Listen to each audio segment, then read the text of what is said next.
Welcome to Pause for the Truth, where you can sit back, relax, and hear an honest dialogue about health, wealth, legal, and social issues. The hosts are Dr. Rogers Kane, family practice physician, and Jocelyn Turner, health education consultant, with co hosts from the Northeast Florida Medical Society and its foundation. Stay tuned for the truth about matters affecting you and your family. We're here to tell you what's really going on and why.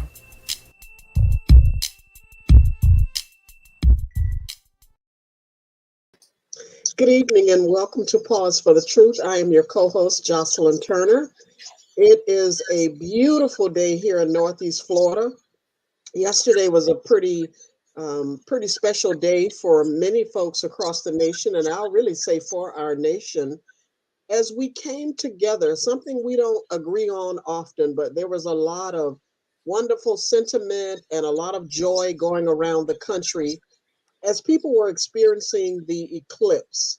Dr. Kane, what were your thoughts about the mood of yesterday in terms of folks seemingly being on the same page and recognizing that we are all Americans and we should share in these experiences collectively?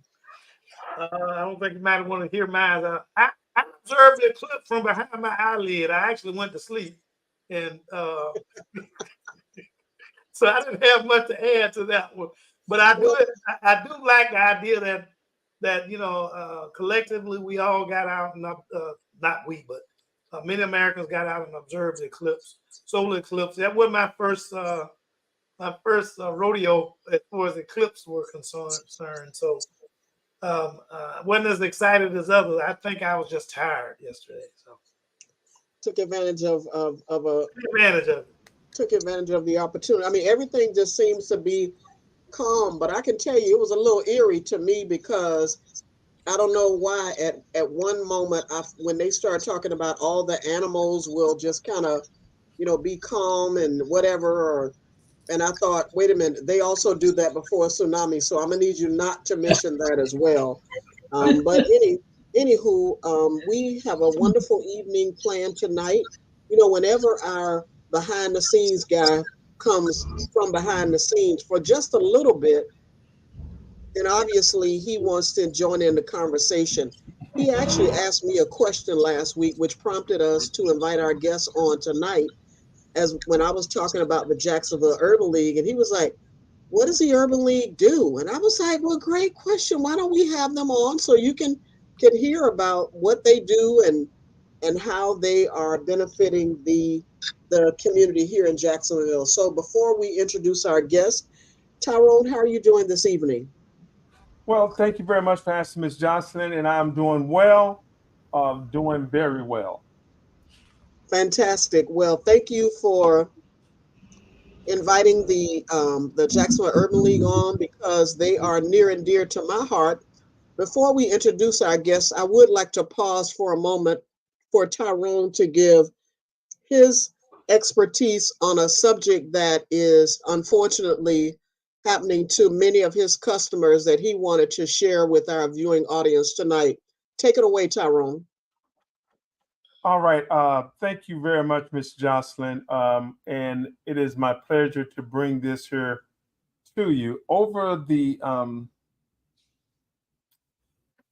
last 2 weeks, I have noticed a serious increase in cybercrime, scams, and fraud being perpetrated in the Jacksonville area. And I've had this information brought to my attention by my customers. So in my customer base over the last 2 weeks, I've had now seven. When I told Miss Jocelyn it was five. And in the last 2 days, I've had two additional customers who have been the victims of some type of cyber crime or scam here in the Jacksonville area.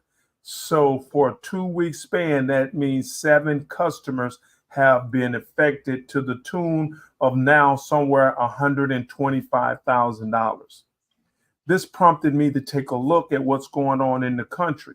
And what I discovered is that the state of Florida is number three behind California and Texas as the highest occurrence of cybercrime, fraud, and scams.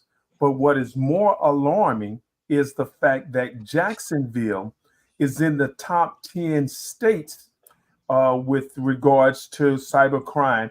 And the information showed that it's on the rise. So I wanted to take a moment and ask our viewers, our listeners, and everyone who would hear to be vigilant, to be mindful, to take time to ponder opportunities that come to you across your computer and your technology. The one that bothers me the most is you go to your computer and you hear a recording that says, "Do not turn off your computer. All of your data will be lost." And it prompts you to call a number. And to this day, I'm constantly amazed at the number of people who call that number. The truth of the matter is that if anything happens to your computer, your first line of defense is to turn off the computer. They can't get into it if it's turned off. So that's just a little bit. I do have a little video that we're going to play later on in the show, but thank you very much, Ms. Jocelyn, for giving me this platform to be able to say to all our listeners, all our viewers, to be vigilant, be open-minded, and be on the alert, because cybercrime, scams, and fraud are up in Jacksonville. Thank you, Tyrone. Definitely a very important topic, and we wanted to give that public service announcement for, and although many of us may be computer savvy or technologically savvy, we have to think of our loved ones who are older that we've convinced to get online, and or who may be receive a phone call, and you may have given them one of those big tablets with the gigantic letters, so they're online now. So make sure you don't keep that information to yourself and share it with your loved ones. Ms. Turner, don't let them forget, and Tyrone, you can correct me if I'm mistaken, your cell phone is a computer, so that is a source of, that is an access to your world of technology as well. Well, now, as far as the cell phone is, there is also good news. They get you on the cell phone by constantly calling you, and you see these scam numbers. But currently, to date, there is no breach in cell phone technology that's ever been recorded. So emails on your looking at emails on your cell phone does not have the same consequence of looking at emails on your computer. Absolutely. Okay. So that's good news. Now for the exciting part of our evening, we have two of some of my favorite folks at the Jacksonville Urban League. I guess I should say two of my favorite, because I don't want them to log off if I don't let them know that they are my favorites at the Urban League. But joining us tonight are Dennis Stone and Julia Henry Wilson. I'll start with Dennis. Dennis, how are you doing this evening? I'm doing very well. Can you hear me all right? We can hear you very well. And Julia, how are you doing this evening? I am doing fantastic and really excited about this opportunity. Fantastic. So I'm going to start by first asking you, Dennis, to share with folks what your role is at the Urban League. Thank you. I am director of the Center for Advocacy and Social Justice, and also general counsel for the Urban League. I've been with the Urban League really off and on since '95. Eventually became a board member, and then joined as general counsel a few years ago and helped set up the Center for Advocacy and Social Justice. Thank you, Dennis, and we'll get into it in a moment, and where you'll be able to share some of the things that you do. Julia, introduce yourself. Tell us a little bit about what your role is at the Urban League. Okay. Good afternoon, everyone. Good evening, everyone. My name is Julia Henry Wilson, and I'm the director of our Center for Education, Career Development, and Workforce Services. And just a couple of the things that we do out of this center is we provide services for children, youth, adults, seniors. And when I say seniors, those are the persons that are 55 and older, and then veterans. And so anyone that needs service, and that includes persons that are currently employed, persons that are indigent workers, persons that are returning citizens, anyone that is looking for an opportunity for training and upskilling under our workforce program. And then, of course, we work with employers to have to facilitate job fairs. And then, of course, the little children. You know, we have an we have an academic cultural enrichment summer camp that we have been running ever since, oh God, 2007. And so for the past 3 years, we did it over in the Arlington area. And so now we have a program entitled Champions for Change, and they are championing the change that they want to see. So I'm excited about, you know, working here at the Jacksonville Urban League, and I've been here for 20 years. And then, of course, working with all of my colleagues here, and you just get more empowered every day with the work that we do for the community. Thank you, Julia. You know, when we talk about workforce development, I think of people, you know, such as myself, for example. I retired a few years ago and never thought I'd get back out in the workforce, but I did. And there may be some other seasoned folks like myself. And so what am I wrong to think that what can you offer something, training or something for some folk who may have been out of the workforce for a while and want to return? Is that an option for you or an opportunity, Julia? Yes, it is an option and it is an opportunity. Excuse me. Right now, we're going to be in probably about a month or so. We're going to introduce a slate of training classes that anyone can take, and this is whether you're currently employed or whether or not you were an indigent worker or whether or not you're just, you know, returning citizen. You want to get back into the workplace, and so we all have skills that we have developed or acquired along the way, and sometimes we may not be able to put those skills in the right places. And so we're here at the Jacksonville Urban League to help you to do that. So that's one of the exciting things that we do, is reach out to the community and, of course, provide the training services that they need. And then I also partner with two other monumental organizations, which is Career Source and SHRM Jacksonville. And on a bi-monthly basis, we have a career talk session, and we bring in professionals that can help persons that are currently employed that want to perhaps get another job or want to enhance the skills that they have. So we bring these resources together so that we can provide the services that are needed. What do you mean returning citizens? What does that mean? Well, returning citizens are those citizens that have been away for a while, you know, like incarcerated. I don't want to say that word too loud, but Okay. returning citizens, not just moving back to Jacksonville, but returning from having been away in a different home. I see you, Dr. Kane, you know, smiling about that. But anyway, we do have that because we all have that. You know, it's in your household, it's in somewhere deep down in your family. It's maybe 2 houses down from you, and definitely in the city. So when people are coming back, you know, they're letting people out that they've held for quite some time that they should have let out a long time ago. And so those persons are returning, and they need the skill sets that the people of today have so that they can be successful as well, and to stop recidivism. Because if they don't get what they need, they're going to go right back to what they used to do and go right back to where they were. So that's the part that I'm talking about.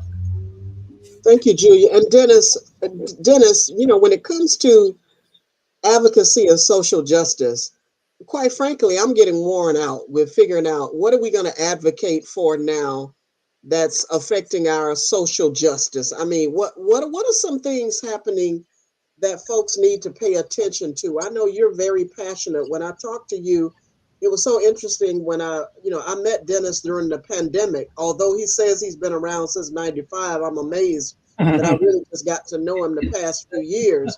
But what are some things that you're seeing that you're just surprised that are happening now that maybe you've been fighting that battle for years, like years ago, and all of a sudden now it's rising to the top again? That's a really tough question because I've been at it so long.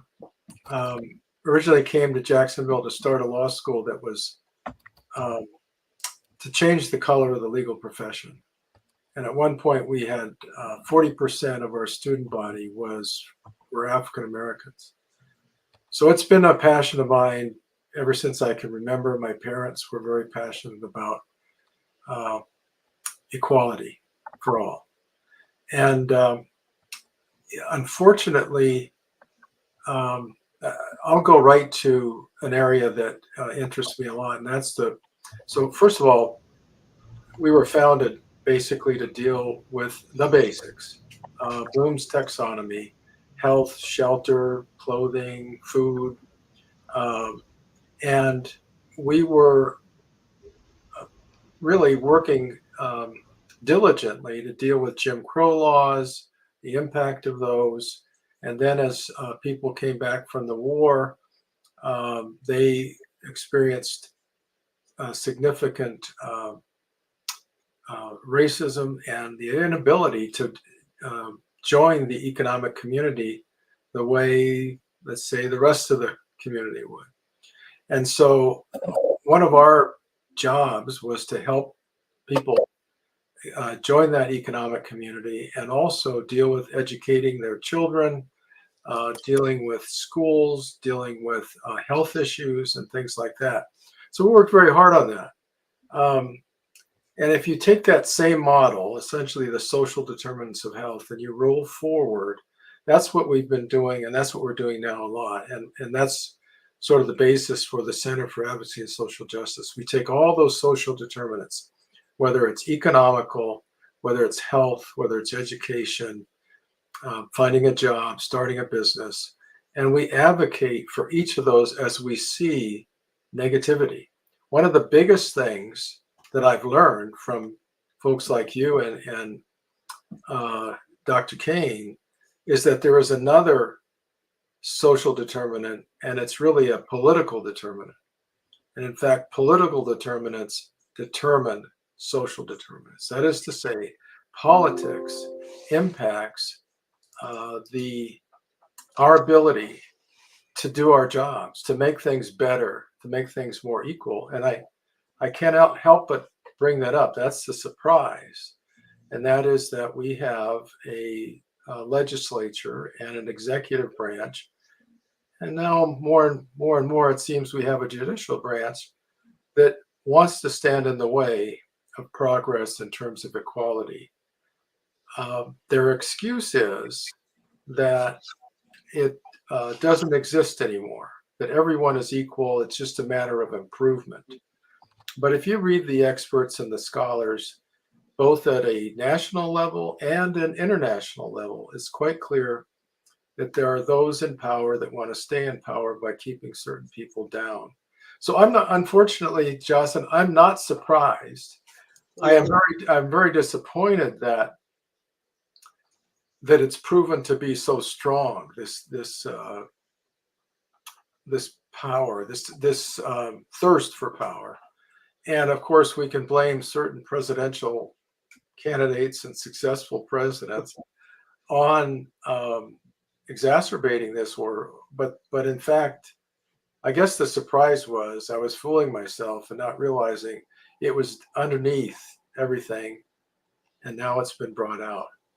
But the good thing is there are a lot of people that are working against it, are working for equality, doing the best they can, and it's been a pleasure to work with them. And we have, I can get into details, but we have students working with us from all over the country who are interested in helping. And the last couple of weeks, we've been interviewing for the summer, and we've just had some amazing people wanting to help out.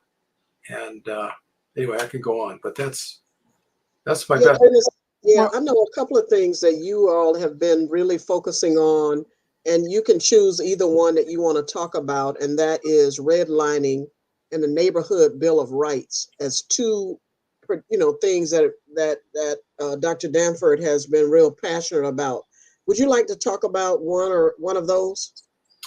I suppose redlining. I could talk a little bit about that. Of course, it shouldn't be. I don't know to anybody watching this or who will watch it that racism has been a driver. Again, I think in many people's minds, subconsciously, they believe by putting one person down, whether it's an immigrant, a person of color, somebody that has less money, A woman. Thank you. Yes. By putting them down, it gives them more power, and they feel better.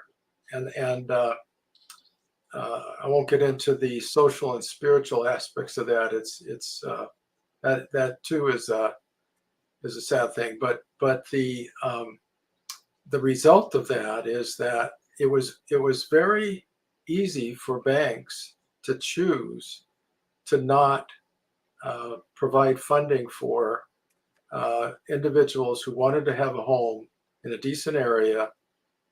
They were simply redlined away. What's really interesting, there's a study out of Charlotte where they show that blacks and whites lived together in downtown Charlotte for years. And then all of a sudden, along came federal loans for housing. And that's where suddenly you see the dots. Now, they may have been one dot on top of the other. That is to say, upstairs were the whites and downstairs were the blacks. But they were at least together. Suddenly, you see those white dots move away, and the black dots stay in the urban core, and that's redlining. Our federal government, which represented us, made those decisions working with the banks. And I just heard a session today about it, and it wasn't like, well, don't go there because it's, if you build there, your value will be low because it's just an area where housing is cheaper. It was absolutely patently said that there are black people living there, and they should stay there, and they shouldn't be moving into other areas. So this is what has caused it. And then exacerbating that was the federal government denied GI loans to veterans as they came back, which was one of the major reasons that we got off the ground in 1947, was the returning GIs, African Americans, couldn't get a loan for a home. And very sad situation, but that's what caused the redlining.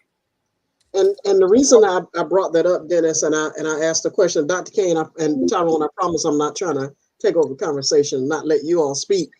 But the reason I brought it up is because you mentioned 1947 is what brought this about, the discussion, with the Urban League and movement and addressing it in general. But why are we still talking about this in 2024? I mean, you know what I mean?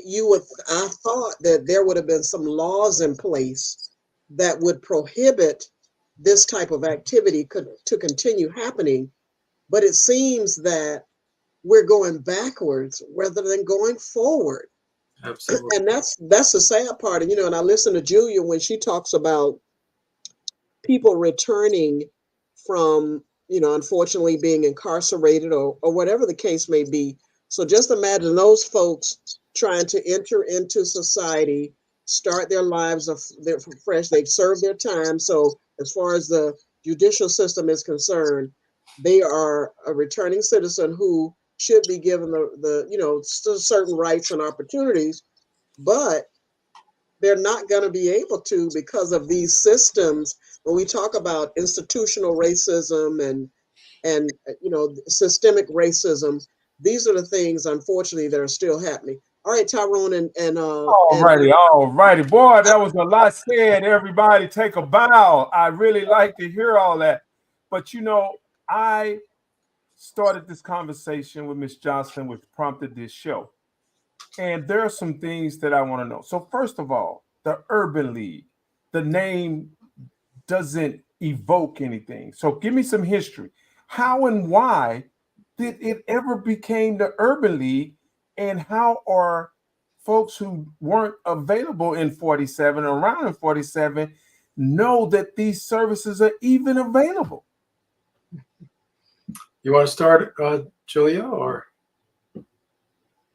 Well, actually, I was not around in 1947, but the Urban League was. And it was a few citizens, because of the fact that times were bleak And when I say bleak, I mean they were worse than what they are now, but just as bad, because like with the redlining and all of the other things that are taking place, you can still see that thin line, going straight across because it has never ceased.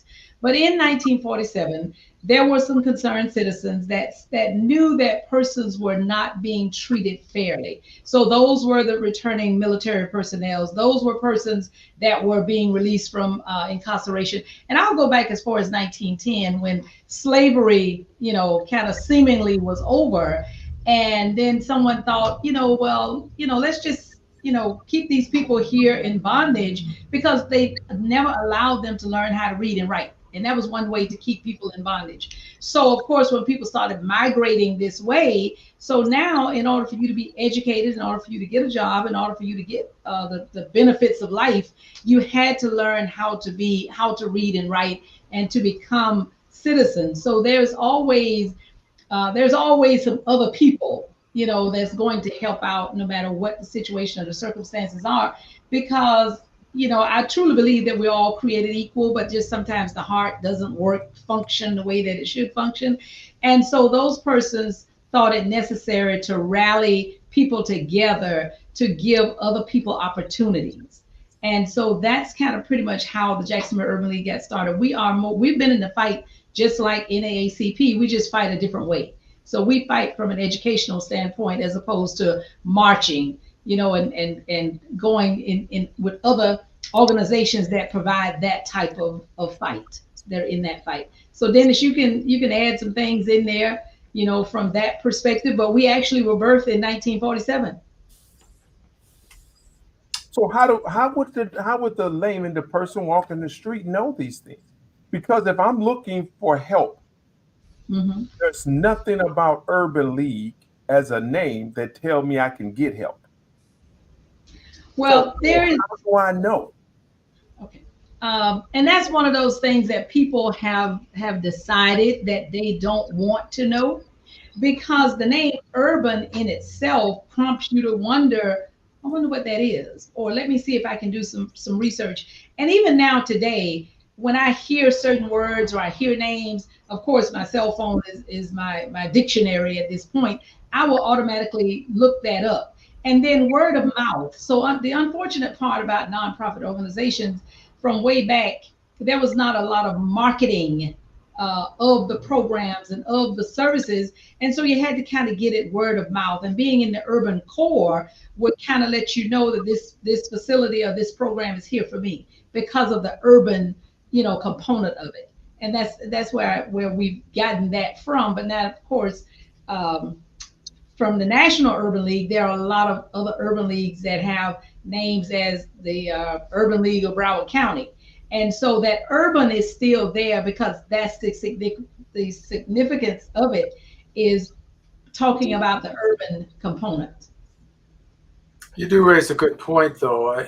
The term league, when it first started, was a term meaning organization that was working together for a common cause. And less of that today for people, as well as the term urban. So we want to consider a byline, although our trailer is empowering people to save lives.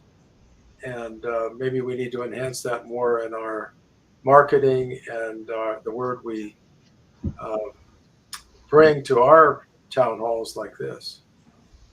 And I also have to say that, just to add and give my disclaimer from the beginning, I have been a volunteer with the Jacksonville Urban League now for more than 30 years. And what keeps me around is I see the people, oftentimes we'll say, how do people know about the Urban League? But I promise you, if you sit in the lobby for an hour, people are coming in off the street. They know about the Urban League.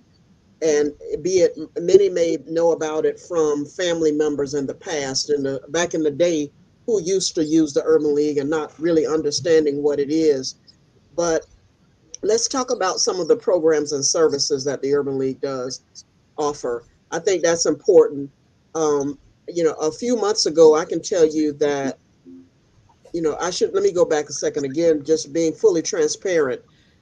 years ago when I was a youngster, yes, I was a youngster years ago. I thought about buying a house and I was a little apprehensive about it, right? And I thought, and so as a volunteer of the Urban League, I found out that the Urban League had a program at the time that assist first time home buyers. When I say assist, over the years, the Urban League has had relationships or partnerships with different companies, as Julia mentioned a few minutes ago, and having that collaboration, they're able to leverage the resources of those organizations.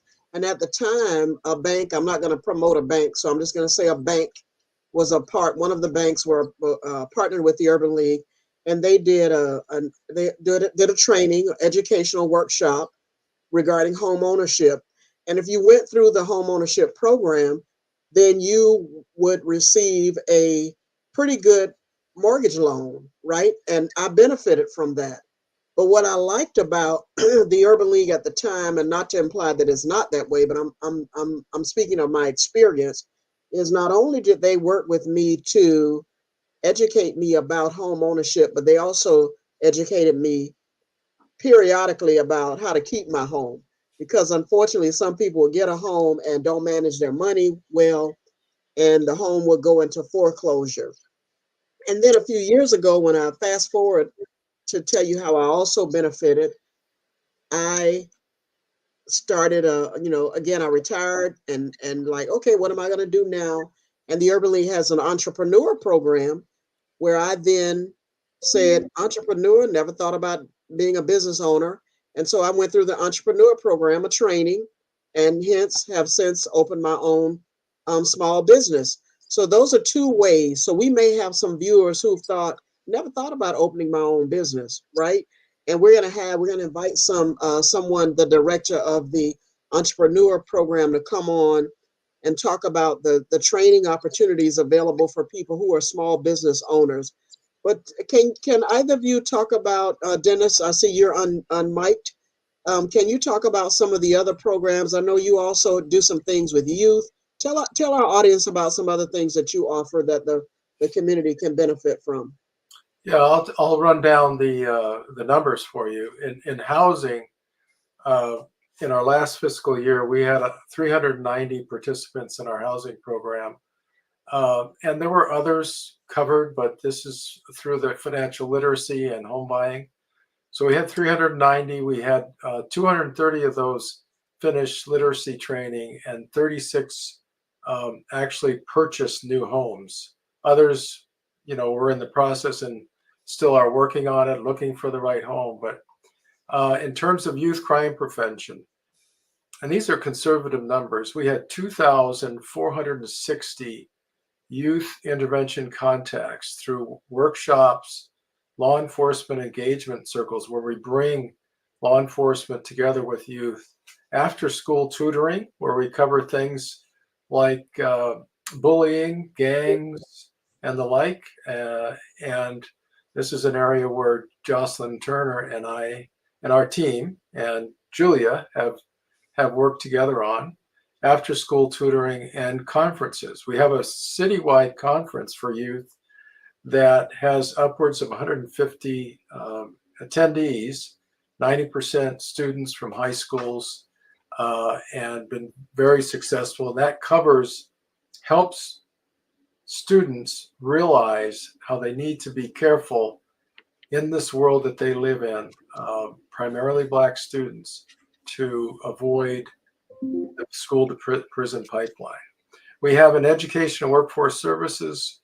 We've impacted over 300 individuals through summer camps, internships, and we had 275 job placements. In advocacy and social justice, we've reached over 16,500 crime victims, veterans, and community members through our awareness programs, partnerships, and the town halls, the virtual town halls we have that cover all those topics of the social determinants of health. Some of them most recently, by the way, are maternal health. Statistics show that the morbidity rates, the child death, and problems with birth are double what they are for white people in the Black community. And so we've been making people aware. And Johnson's very familiar with that, and Dr. Kane, because we work together with a group called the Population Health Consortium to share data on that. And then we have an internship program. I mentioned it before. We've had over 100 interns from 30 universities, including our locals, JU, UNF, EWU, and then FAMU, Howard, Harvard, Georgetown, UVA, who come through virtual internships to help us research and advocate for the Urban League. So that gives you some of the numbers that we've been doing, and it covers the gamut of things that people need to improve their quality of life. And by the way, it's really important to know things like this. 1 in 5 Black men will at some point be incarcerated in their life. 1 in 5. And that's why returnees are so important for us, because that's a significant number that ends up incarcerated, whether it's a traffic stop, arrest, imprisonment, long-term, short-term. It's just, it's terrible. And it sort of parallels the whole problem with jobs, homes, and lifestyle. That's why we do what we do. Well, you know, it's important, and I've been quiet, and people wonder, Dr. Kane is not talking. You know, what's wrong with him? Don't have a sore throat. I'm actually fine. I became familiar with the Urban League through Ms. Turner very early on, several years back, but even more intensely, I became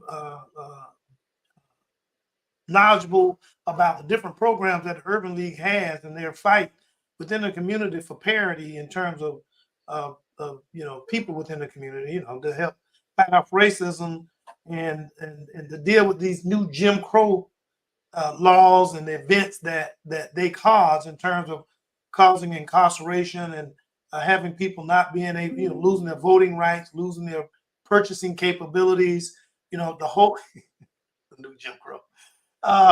Losing their purchasing capabilities. What people don't realize is when they go to prison like that, or they go off to and get incarcerated wrongly a lot of times, but even maybe rightfully, that they lose their ability to be able to move forward in society.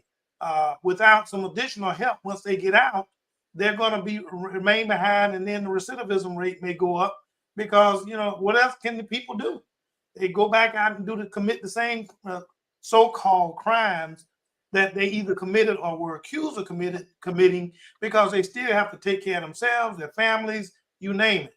So the Urban League, what I saw happening with the Urban League was them giving them a way, not just to protest, which is important. You got to protest and make people aware of what's going on out there, but giving them a way of getting out of that conundrum, that deep hole that they put, especially black people, and then especially black males, that deep hole that they put them into in terms of trying to get their lives back in order. I've had several. That's why I smiled when you said prisoners. I was trying to find a new way to say it, Miss Wilson. I'm trying a new way to say it, but I had several people come in my practice, and they were trying to get themselves together. Reason a lot of them come in is because their health were compromised in prison, and they were really trying to find a way to get back into the mainstream society and get a job and get this and get that.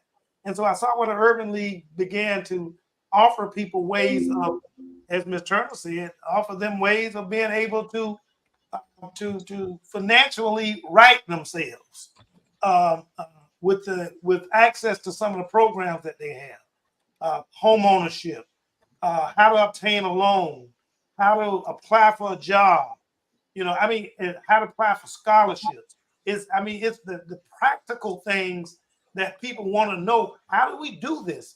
because a lot of people don't know how to do it.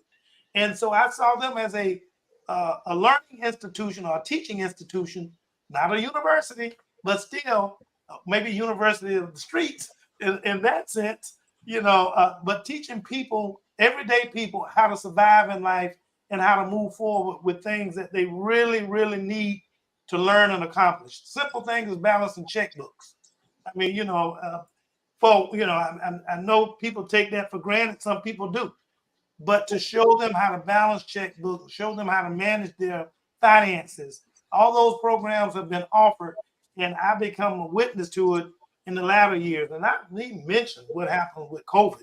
I mean, they were partners with us when we took that fight to the streets, when we took that fight to city council, when we took that fight to the governor. The Urban League was there with us in terms of, as what Dennis said, some of these law students from around the nation helped us frame how to approach the legislature and those political adversaries, as I call them, how to approach those people in terms of making it a winning formula. And, ultimately we did win with what we were trying to achieve with most of what we were trying to achieve. Yeah, I think about a couple of things, Dr. Kane, as you were talking.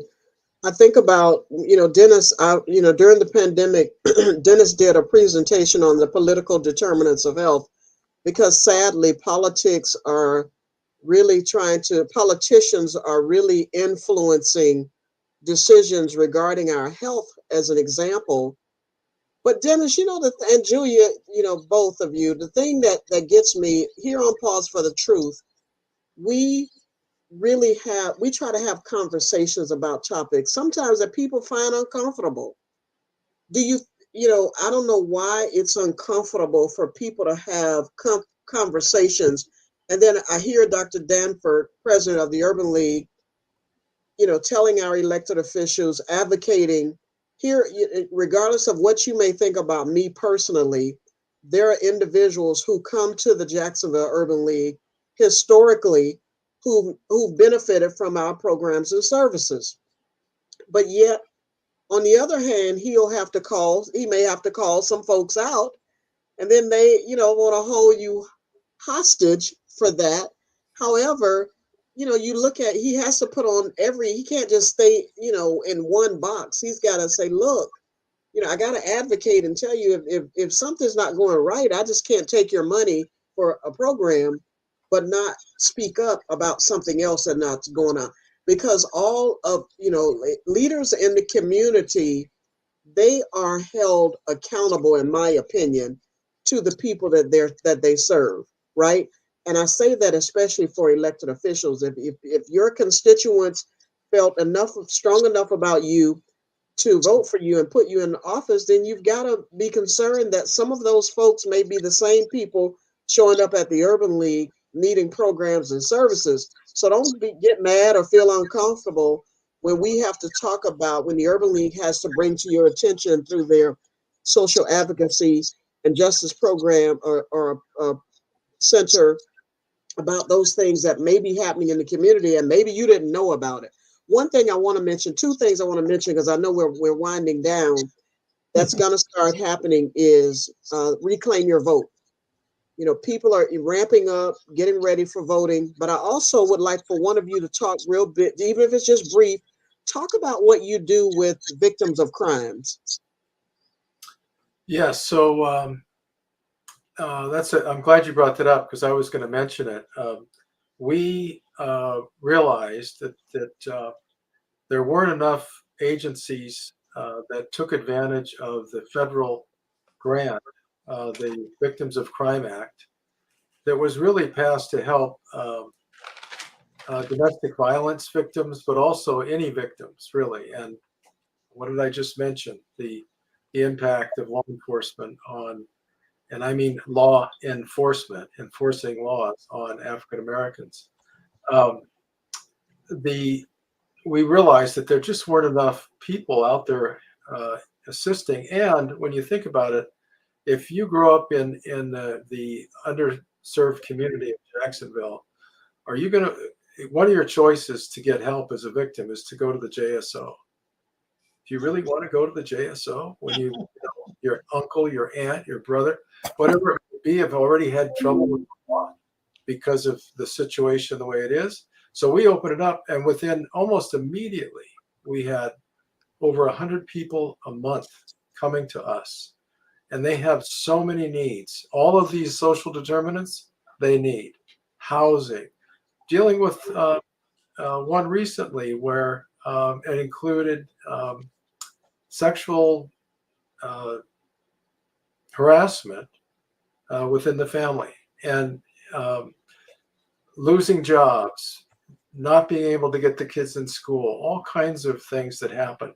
And then there are many other crimes that happen. And through that program, we're able to help people, if they need to get a home, get a place to live, get food, get shelter, we can help them do that. We can also hold their hand through the legal process if they have to be a witness, and et cetera. So that's been very successful. And frankly, one of the reasons it is because people in the community trust the Urban League. They know they're going to be treated well. And frankly, just as an aside, that discussion early on cybercrime, I think that's got to be one of our new virtual town halls to talk about that and let the people in the community know how to avoid this. There's so simple ways to identify it, but it has to be brought out in the open. Did Tyrone just volunteer himself? I think so, for our next town hall. Well, I'm gonna tell you, I'm listening with open ears, and I'm still on the fence about the Urban League. So Tyrone is not volunteering. Okay, I can tell you that already. And that's why they build fences, Tyrone, because we know people are, I've heard what was said. I've heard what was said, but I've not heard one thing. I know Jocelyn and Dr. Kane were looking for a devil. I think they found a good one. Tyrone, what didn't you hear that you to have a clearer understanding, and I don't hold it against you, because one of the things that I don't know if it was Julia or somebody said, the Urban League is so busy serving the community, they don't have a huge marketing budget to market what they do, right? And so what is it that you haven't heard that you feel that this is a strong and needed organization? I don't disagree that it's a strong and needed organization, but what I haven't heard is, I've heard the things that they do. And I know of people who have struggled needing those services and had nowhere to go to get them. No one ever mentioned to them that the Urban League did that. So if your whole method of helping people relies on the fact that other people are going to pass the information on, then we're leaving a large group unserved. And that to me is a challenge. Well, I'm glad you said that. I have a solution for you. So you've heard me throughout this discussion tonight talk a lot about the Urban League, because I consider myself an ambassador. So the Urban League has two constituent groups which you can be a part of to get involved in. Well, several actually, but I'm going to mention two in particular because there are different affiliations with the Urban League. You could be you can be staff, you can be a board member, you can be a part of the Urban League's foundation, the Entrepreneur Center, whatever. But also you can be a guild member, and we are volunteers who are 40 and older. So now I know it was surprising to you, but I am over 40. But we are volunteers 40 and over who fill in the gap where there may not be staff available to go out and talk about and advocate for what the Urban League does. Also, there are the Jacksonville Urban League Young Professionals, which are 21 to 39. When you come out of college, you look to connect to an organization that may be able to help you enhance professionally and personally. The Young Professional is an opportunity or option for individuals who want to network with other like-minded folks out there, because what they'll do is they bring experienced people to their meetings to talk about various topics of interest to the young professionals as they are enhancing themselves personally and professionally. Julia talked and Dennis talked about the Champions for Change, with the youth that are engaged in the Urban League. So having the different levels of participation with the Urban League really helps you to connect throughout the course of your life. You can start, and I'll give you one person that you may not know about, Councilman Rockman Johnson. Excuse me. When I met Rockman, he was literally a youngster at the Urban League, as a youth involved, engaged in the Urban League, and look at him now. You know, college professor, city council person. He grew up in the Urban League, going to the national conference, being around national heads of organizations, elected officials, politicians, business owners, Fortune 500 companies, networking with those individuals, being in the same room with those individuals, and therefore it's helped shape him professionally in his career, because he grew up in the Urban League, right? And regardless of what you might not think, people are finding the Urban League. Maybe some folks, unfortunately, in the circles that you're with, maybe they don't know about the Urban League. But guess what? They're going to know now, because we have them on the podcast. And we're going to let Julia and Dennis talk about how to connect with them. But before, we want to pause a second. Tyrone, should we show it at the end? We'll just go ahead and show it at the end, because we're closing in on the end of the show. So I would like to give Julia and Dennis an opportunity to, is there anything else that we didn't talk about that you all would like to share? I know we talked, and we didn't expect to learn everything there is to know about the Urban League in this one conversation, because Dennis and Julia are not the only ones who work at the Urban League. There are several other folk who may be camera shy. They were just the ones I knew when I extended the invitation, that they would be the two that would step up because of their passion for the Urban League. But is there anything else you'd like to add and or also mention at this time, that how people can connect with the Urban League afterwards? Julia, I think you even mentioned that you're looking for some youth for your summer camp. Yes, I am. I am looking for. One thing I would like to say is that sometimes, you know, the participants and the clientele come in waves, and I've been here 20 years, and when I first got here, it was that welfare to work situation that happened, and so we were bombarded with persons who had no skills whatsoever because they had been on welfare for quite some time, and so now you're going to have to get off of welfare and be able to go to work. So they were victims. And so just like it, I'm glad Dennis did mention our victims of crime advocacy, because that truly made those people victims. A lot of them had to be kicked out of their apartments because they were not able to get a job and keep them. So it goes around in cycles and circles.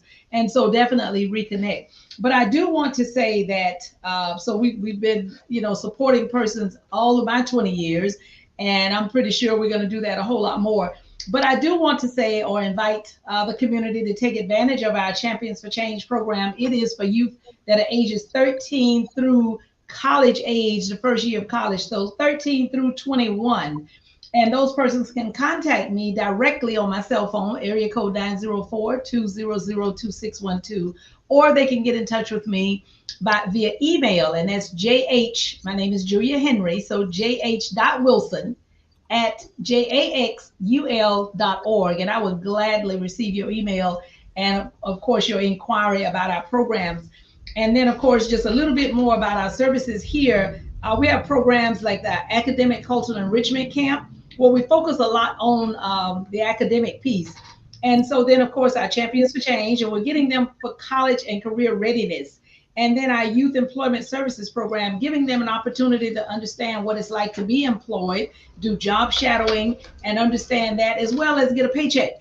And so then, of course, our FACE program is family and community engagement. So we definitely communicate with our family, engage our families, we engage our youth, our children, as well as the adults. So that is one of the main services that we have here at the Jacksonville Urban League, and all of our services are relevant today. And so just, want people, our doors are always open from 9 until 5. And so if you just want to come on by, we're located at 903 West Union Street. People like to say directly across from the Ritz Theater, but the Ritz Theater is directly across from us. And so please stop by to see us. And especially on the third Thursday of the month. I am one of those persons that are over the age of 40, maybe a little bit over 40. But anyway, come and see us on the third Thursday of the month at 6:00 p.m. for our wonderful guild meeting. And our wonderful president, Jocelyn Turner, will give you all you need to know, all the other stuff you need to know about the Urban League. Looking forward to seeing you, Jerome. One of the things that I wanted before you guys summarize, do your summarization, the Urban League and its connection with the rest of the Urban League throughout the state and the nation. Give us a little insight on that, because I don't want people to think, for those people that are not unaware what Urban League represents, Tyrone, is that they are a national organization, statewide organization. So tell us how you guys communicate, say the Urban League. You mentioned the Urban League of Broward County, my old stomping ground, because we are viewed by people in Broward.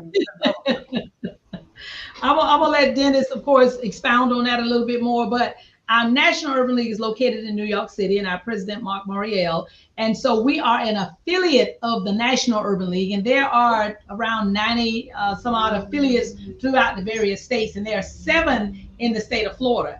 And one of our programs, our community and youth intervention program with Black on Black crime, is very, very connected to all 7 of those urban leagues. And they provide that services, and they're funded by the Office of the Attorney General, as well as one of our former football players that is very, very heavily, does a lot of work in Fort Lauderdale. And so we definitely affiliate with all of our urban leagues, but mainly those 7 that are here in the state of Florida, and then through our National Urban League connection.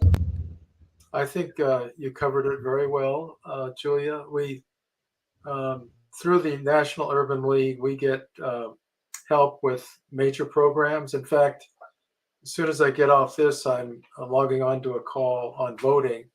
We're kicking off our voting system. And in fact, the National Urban League helped us, we believe, turn, and I know this is not a political pause for the truth, but we felt we helped us turn Duval County blue in the last election because of the help of the National Urban League. And I agree. By simply asking people to get out and vote, not telling them who to vote for. Exactly. Yeah. It just turned out that way, but you're right. Right. The numbers out, and it's always important.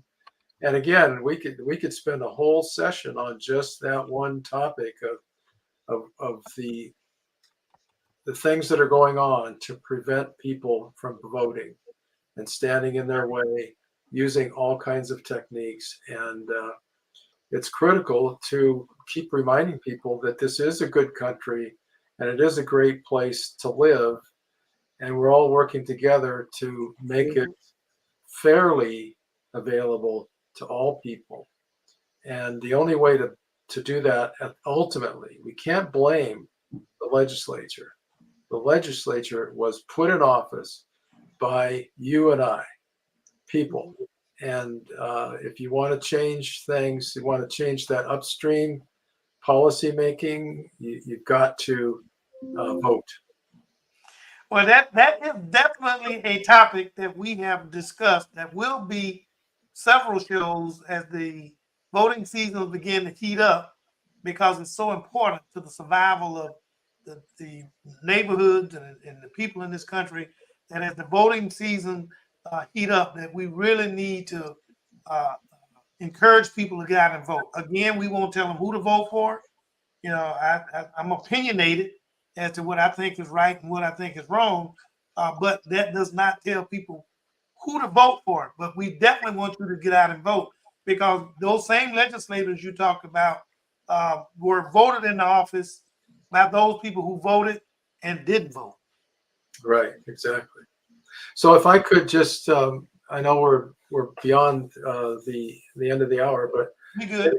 Info@jaxul.org is the best way to get in touch with us. we have multiple people reading those emails that come in and then send you to the right person to get help. And I also put our website in the chat for people to use to get access and that's always developing with new programs and events and changes. So I also wanted to thank my colleague Julia Henry Wilson and these great people that run Pause for the Truth for having us tonight. It's been great, and we really appreciate your support. You've referenced that a little bit, and I can't thank you enough. And it was really nice to meet Tyrone. Thank you very much for your support and your help in this program, and we look forward to working with you in the future. And his honesty, although we tease with one another, we appreciate Tyrone's honesty in sharing what he didn't know and what he still continues to, hope to learn about the Urban League. And as we invite others to come on and join us too, so that our audience can hear more. And we hope that people were inspired or that they learned a little bit more about the Urban League. And Julia, or do you have any final thoughts as we end the show?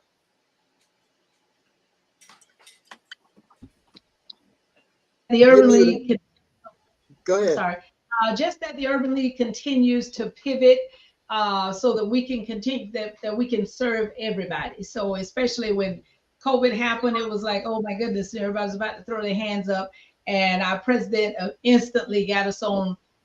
With the help of course, our executive vice president, Mrs. Lindy Finland, that everybody knows, throughout Jacksonville and every other state. But and then of course Dennis came in and put us on our empowerment hour. So we started on Zoom, and a lot of us didn't even know anything about Zoom. So we're pivoting to meet the needs of not just the people on the outside, but the people on the inside, like myself as well. So just proud to be an urban leaguer, here in the city of Jacksonville. Actually, one last plug, and that's for our monthly conversation on racial healing and reconciliation.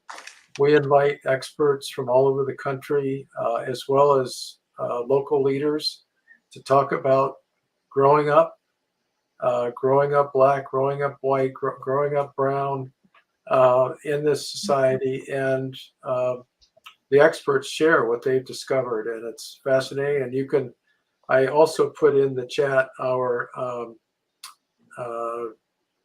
access to our videos on YouTube. Many of those monthly conversations are recorded there, and we welcome all of you to join. Again, you can have access via our website to do that. It's every first Thursday of the month at 7:00. Thank you, Dennis. Thank you, Julia, both for joining us. Tyrone, what are your final thoughts regarding tonight's topic? I know we're still leaving you hanging, but just hang in there. We're gonna fill the gap. Well, I want to thank your guests for coming on as I did earlier. We really appreciate it. What we've said many times on this show is knowledge is power, and being able to hear you speak to the things that the Urban League not only has done, is doing, and planning to do is powerful in itself. And I appreciate the invite. I'm only interested if there's a part of it that specializes in getting the word out, because with what I've heard, I think the biggest travesty is that not enough people know. It is amazing to me to have heard, and we understand that this is our show, but we heard just a snippet of what you people are doing, the work that is being done on behalf of those in need. And so that is something that needs to be known. Thank you, Tyrone. Dr. King, what are your final thoughts? Well, it struck me in terms of the Urban League, in terms of things that they do, the programs that they offer. What I will, going back to something Tyrone asked earlier, mentioned earlier, in terms of why people don't know more about the Urban League. Urban League has put their money where their mouth is. They really put more of their monies into doing other than just saying and marketing who they are. I can relate to that because all the years that I've served in Duval County and the things that I've done, most of the time people didn't know who a Dr. Kane was. And I didn't care. It was about what we were able to accomplish with the meager monies and the meager accesses that we had, but the vigor in terms of promoting the message of what was right and what is wrong and trying to make a difference in it. So the urban leagues tend to spend more of their monies on doing and not saying much about who they are. I can concur that we need to do more marketing as to what services are offered at the Urban League and who the Urban League is, what Urban League represents. But that goes back to when I was what we do now. We deal with here at Pause for the Truth. We deal with the politics of medicine, and people sometimes don't understand why we're talking about politics and not realizing what effects that politics have on human well-being and their ability to be able to function in this society.